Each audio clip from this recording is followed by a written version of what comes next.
Paiement de redevances pour la campagne risicole saison sèche 2023-2024 à la Société d'expansion et de la modernisation de la riziculture Rayagua, en abrégé SEMRI. La caisse de l'entreprise est désormais ouverte. Le temps de lancement était donné au effort par le directeur général de la dite société en la personne de M. Fissoukouma. C'était C-Vincent, le 26 juillet 2023 à Yagua et à Maga, au cours des importantes réunions tenues dans les deux villes respectives que les parties prenantes ont déroulé des exposés taillés sur mesure qui viennent à point nommé rassurer les agriculteurs de la nouvelle stratégie à envisager pour une campagne bien ordonnée.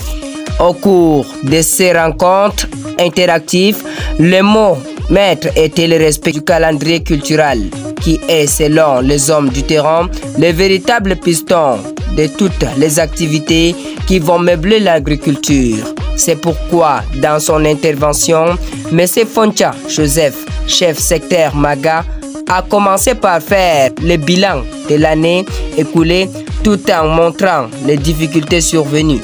Permettez-moi de présenter un vrai bilan de cette campagne 2022-2023 qui était une campagne très difficile à mettre en place, comme je le disais si haut. En effet, pour une prévision de 5500 hectares, ce sont 3884,55 hectares qui ont été labourés et répiqués et 1849,36 hectares piochés et répiqués. Donc pour un total de 5734,21 hectares emblavés dans le secteur de Maga. Avec cette superficie emblavée, nous pouvons estimer notre production à 34 405 hectares pour un rendement moyen de 6 tonnes. Et le taux de recouvrement des redevances est de 89% et les 11% qui n'ont pas été recouvrés. Des bouches à l'oreille, les agriculteurs ont écouté avec attention les principales causes des erreurs opérées l'an dernier. Mais toutefois, les inquiétudes et leurs préoccupations n'étaient pas restées cachées. M. Ahina Paul Désiré, en posture de représentant de ces braves agriculteurs, les énumère. Monsieur le directeur général, le lancement officiel du projet Viva Logone tenu le 8 juin dernier ici à Maga a mis en doute la campagne de saison 6 2023-2024 dans certains casiers du périmètre SEMRI et surtout les casiers non touchés par la réhabilitation. Les exploitants s'attendaient rien qu'à des aménagements. À cet effet, votre présence aujourd'hui semble redresser les incompréhensions des uns et des autres. Soucieux du retard remarquable de la réhabilitation, les agriculteurs se demandent: encore faut-il attendre la réhabilitation? Si oui, pour combien de temps? Voudrais-je revenir s'agissant de la campagne précédente? Je suis rassuré que vous avez toutes les statistiques y référentes. Certains de nos agriculteurs avaient soldé leurs parcelles et n'avaient pas bénéficié de la bourre. Ceux-ci ne savent de quel montant doivent-ils compléter pour garantir la campagne en cours.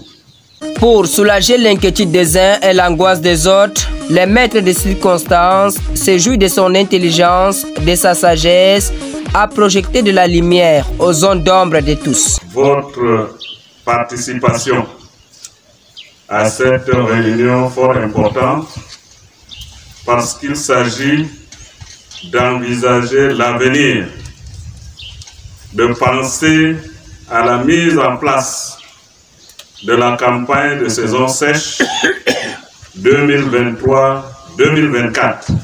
Et je crois que nous devons convenir tous de ce que le calendrier culturel doit être respecté. Et c'est pour ça que je suis venu vers vous, pour vous demander pour vous demander de commencer à payer les redevances, puisque beaucoup d'entre vous ont déjà récolté le paddy et d'autres sont encore en train de récolter. Revenons au bon calendrier culturel. Et le calendrier culturel commence par le paiement de redevances. Parce que sans redevance, l'Assemblée ne peut rien faire. Avec votre redevance, nous revisons les équipements de labour et de génie civil. Je vous rassure qu'il n'y aura pas de réhabilitation en 2024. Pourquoi? Parce que il y a d'abord la passation des marchés. Il faut passer, le projet Viva Logone doit passer le marché aux entreprises. Autour de la table du jour, les garants de tradition, Leur Majesté, le Lamido de Grividik représenté et le sultan des Pousses, Sa Majesté Mbang Oumar Mamad, sollicité par la Semri pour un appui digne de son nom, n'a pas tari des conseils aux riziculteurs et des remerciements ainsi que d'encouragement au directeur général de la maison pour la marque de travail abattu jusqu'à ce jour. Je veux toujours conseiller les riziculteurs comme moi de vraiment de réfléchir bien. Parce que faut pas qu'on laisse la Semri tomber. La Semri, c'est nous. Je sais pertinemment que si la Semri n'existe pas, également, il n'y a pas la population à Maga. Ça, c'est clair. Je remercie beaucoup le DGA qui a lancé un mot. C'est un cadeau que le président de la République nous a donné. Il faut qu'on prenne ce cadeau-là avec deux mains. Pourquoi pas avec les pieds et la tête. Je demande aussi à mes frères et à ma population, il faut qu'on réfléchisse bien, qu'on cherche le voie et le moyen pour s'acquitter de la redevance tôt. Si on s'acquitte de la redevance, on va voir ce que la Semri va faire. Elle va labourer, elle ne va pas labourer, on va voir. Et de deux, je prie aussi le directeur général que Dieu lui donne la force, la sagesse, de faire tout pour être à temps. La bourre, par exemple le curage de canaux. Je prie le directeur général vraiment de ne pas se décourager, d'aller là-bas, que Dieu lui donne la force. Merci. Par la voix du Monde Afrique TV, nous vous disons que le paiement des redevances, c'est maintenant. Ne traînons plus, car, dit-on, qui veut aller plus loin doit aménager sa monture. Je suis votre humble serviteur, envoyé spécial du Monde Afrique TV, Goni Mohamed.